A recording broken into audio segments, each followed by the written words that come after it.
Here I'm going to find the inverse of this equation. So my first step is to switch the x and the y.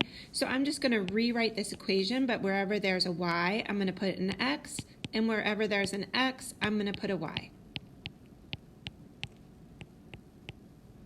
Now I'm going to start solving for y. So my first step is to move the 3 over to the other side. So I'm going to subtract 3 from both sides. Now I need to get rid of this exponent up here, this 1/3. So you want to ask yourself, what can I do to make that exponent 1? What can I add, multiply, divide, subtract?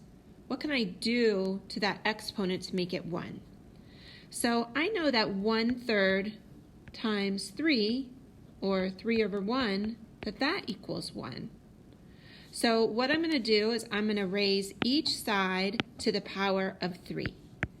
So I'm going to do this and this.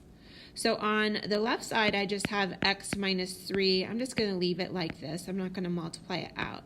But on the right side, when you have an exponent raised to a power, what that is saying is you multiply. This is 1/3 times 3. And again, when we multiply 1/3 times 3, that's just 1.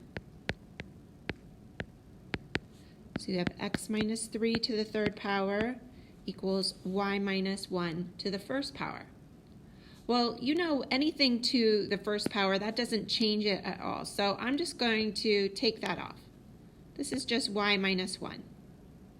Now, the last step is to get y by itself. There is that minus 1 there, so I'm going to add 1 to both sides.